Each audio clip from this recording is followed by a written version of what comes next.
Welcome to Salt of the Earth Farm Stories. Heaps of people look at the EBVs and genetics now of how it impacts whether they buy bulls or from sales or anything now really. Most 13-year-olds are probably thinking about sport, TikTok, or what's for dinner. But the very clever Lucy Godbolt spends a fair bit of time thinking about cattle, genetics, temperament, and stock sense. Lucy's grown up around livestock, learning alongside her dad, Pete Godbolt, who's a highly regarded stud stock manager with Nutrien Ag. But she's also very much stepping into her own space in the industry. At just 13, she's already competing at major events like the Sydney Royal Easter Show, showing cattle and taking part in junior judging, and building an impressive collection of ribbons and results. In this chat, we talk about nerves when showing, a few mishaps along the way, her ag scholarship, and what keeps her coming back to the cattle world. Plus, her favourite breed and why she rates it so highly. Let's go. G'day, Lucy. G'day, Darren. Thanks for joining me on this podcast. I feel a bit lucky. That's okay. First up, what's your favourite breed of cattle? My favourite's probably Herefords because I've started going to Hereford youth shows since 2022 and I haven't missed one since then, but I also like Angus and Black Simmentals as I've shown a few of them as well. Black Simmentals, is that right? Not traditionals, not fond of the traditionals. So are the Black Simmentals a cross? Yeah. Yeah. So you've spent a lot of time around cattle already. When did you and Mum and Dad realise this wasn't just a phase? Well, my passion for youth shows probably started in 2022 when I went to my first Hereford youth show. But I've been doing also with my school cattle club, my primary school cattle club, since 2019. So is there lots of talk around the dining table about cattle? Well, not really at the dining table, but at my grandparents' houses, because they live on farms, we've talked about a lot of their cows and stuff there. And lots of time when I'm in their car with Dad. He talked a lot about cattle, doesn't he? Yeah. When did cattle first become your thing? Well, probably in 2019 when I did my school cattle club, but I've been around cattle a lot before that as well. Can cattle tell you a lot just by their behaviour? Yeah, you can tell both if they're spooky or mad or if they're calm and happy. When they're spooky and mad, they'll be really tense on the halter and really spooky around you. But when they're happy, they'll just be sitting there chewing their cud and just really flexible, loose. Is there a breed, do you think, that might be happier than another breed? It really just depends on how you handle them and work with them, not really set on breeds. What makes a really good animal to you? Well, when I'm looking for animals, I look for structurally sound animals that can walk to feed and water easily, calm temperament. So when I'm working around them or when anyone else is working around them, they're safe to handle. Good carcass quality, express heaps of muscle so it can make you money. And most importantly, probably fertility, because if they don't get in calf, they don't make you any money. Well, that's a good point. So you've been to lots of shows. How old were you when you took your first cow to a show?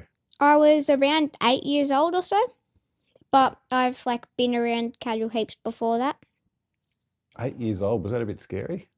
Yeah, it was at Tallangata show, and I had a Charolais heifer from some of our friends, and she was really quiet, so she was pretty easy to handle and boosted my confidence. Did it?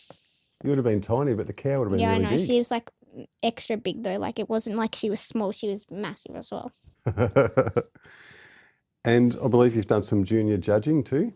Yep, I compete at all the youth shows. I compete at junior judging at all the youth shows and country shows I attend around the country. So what do you look for when judging? As I said before, the best structured animal in the class, walks around, tracks around the ring well, heaps of capacity, feminine heifers, and they have to carry muscle around easily throughout the whole body. So are you judging other junior competitors? So there'll be 4 heifers in the class numbered 1 through 4.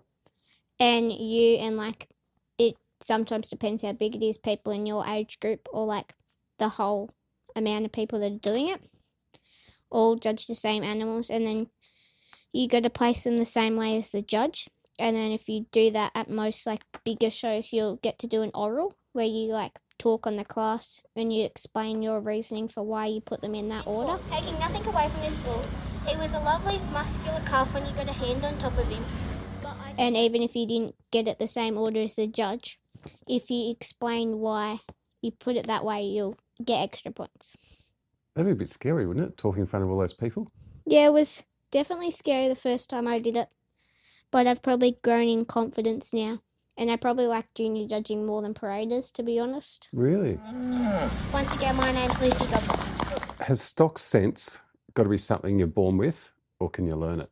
Yes, it is also, it's bred into you, but it's also something you can learn. Like there's heaps of courses around of flight zones and how to safely handle your stock. And what's the biggest event you've competed in?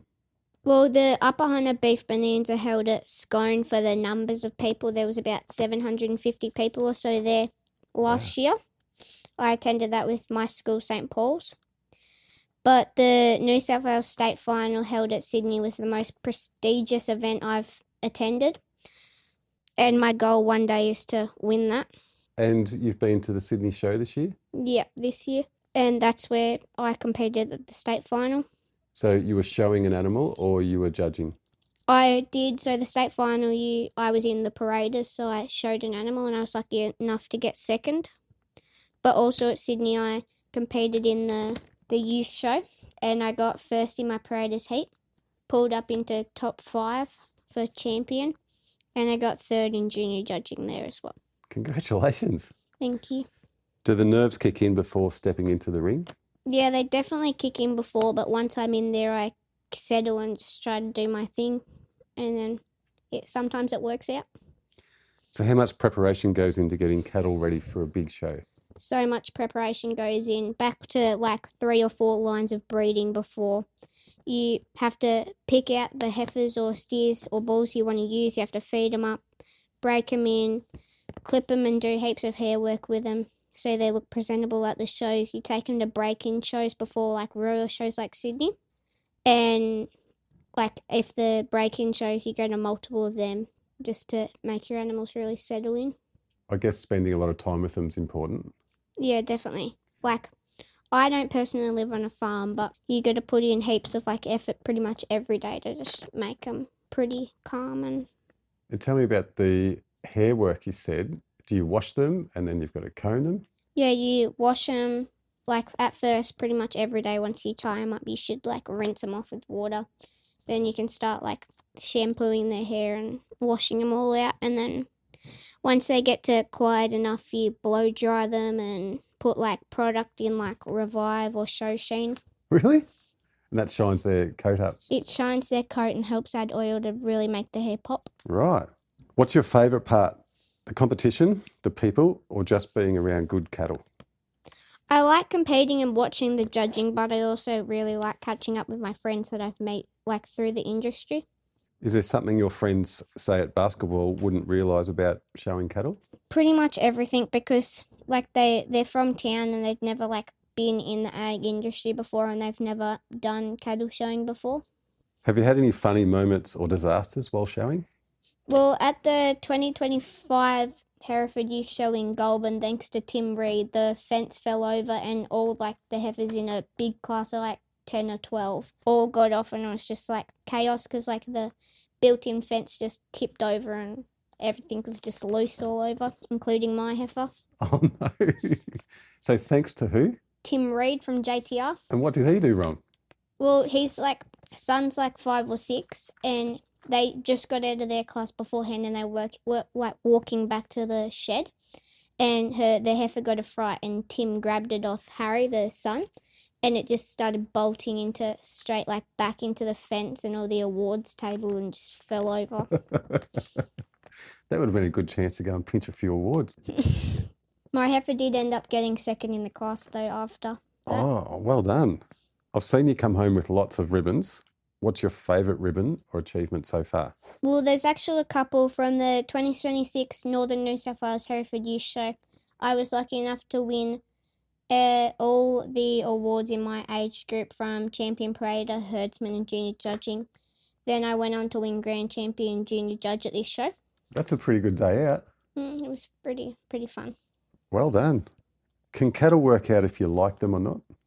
Yeah, cattle can read if you're scared or not, and they really play on your emotions. So just when you try to be around them, try to be confident and just hide your nerves and be calm. Yeah. Yeah. So the last few years you've had at St Paul's Walla Walla. Can you tell me about that? Yeah, I have an ag scholarship there, and I'm an active member of the cattle and sheep show team, but I also participate in the auctioneering comp. Right, and St Paul's has a strong focus on equine and ag studies? Yeah, I'm not personally in the equine, but it's really vital for our school. And the ag studies, you don't do ag in year 7, but in year 8 you do 2 terms of a little trial, basically, of before you pick the electives. And I'm probably going to pick ag as one of my electives. Pretty good school? Yeah, it's really good. And you're boarding out there a few nights a week? Yeah, I do flexi boarding on a Tuesday and Wednesday. It's really good. It's definitely boosted my confidence. But the only bad thing, I'm really picky, a really picky eater, so I barely eat any of the food they cook. Oh, Luce. Because I don't really like steak or anything, so... And Right. they only really cook that, so... And yet you're a cattle person. You don't Yeah. like steak. Yeah, it's kind of weird. Maybe that's a good thing, you love cattle too much. Yeah. So boarding life at 13, might be a little bit scary sometimes. Yeah, it does get a bit scary sometimes, but the staff and all the kids there are really nice, and they comfort you if you're feeling bad about something and that. So do adults sometimes underestimate young people in agriculture? Yeah, they definitely do, but some older people who've been in the industry for a long time don't really want to change how they do stuff, and they don't intake new ideas and stuff. So we need people like you to bring in these new ideas, don't we? Yeah. Your mum and dad are very clever with stock and have been a great guide. What's the best lesson your dad's taught you? Never let go of your animal, and second sucks. No one remembers who comes second. You may as well come last. Oh, no. But Mum says, put the work in, it'll pay off. That's exactly right. Who do you look up to in the agricultural world? Yeah, I've got heaps of mentors, but mainly my pop Barry Godbolt. He's been a huge impact to my effort in the industry. Mark and Charlotte Stevens, I've been to countless Hereford youth shows with them. Tim and Gemma Reed, my school teachers at St Paul's, Miss Bailey and Miss Everingham, and the Miller family for their help getting to the Northern New South Wales Hereford Heifer Show. Does your dad get a mention anywhere? Yeah, he's pretty up good. Well, if we want to learn more about your dad, they've just got to go back a previous episode and we'll hear all about him. What do you love most about cattle? I've how I've made it a huge passion of mine, but I've also made heaps of friends, and I like going to heaps of shows to catch up with all my friends. They're like another family to me. Well said. You've kind of answered this, but we'll go over it again. Is it important to observe animals closely? And is that something young handlers are good at? Yeah, young people are sort of good at it. Young people like me are still learning, though, and they can miss signs. And no matter how quiet an animal is, you can never really trust them because something can always go wrong. Is animal welfare important? It's very, because when you have healthy cows and happy cows, the more weight and better production, which means more dollars in your pocket. I like your thinking, Luce. All right, Lucy, I've got a quick test. What's an EBV? EBV stands for estimated breeding values. All right. EMA? Eye muscle area, it's actually pretty cool how they scan for eye muscle area. It's done with an ultrasound, and I've been lucky enough to see this happen a few times. It's really interesting. So this scans around a certain part of the meat and works out the size of it? Yeah. Do you know, I used to think it was something to do with the eye Oh, years ago. God. All right. IMF sounds complicated. Well, it's intramuscular fat. It's it helps the eating quality, and Wagyus are pretty much one of the best in the industry for this. And they add in heaps to the eating quality. Okay. BW? Birth weight, you don't want it too low, but you also don't want it too high.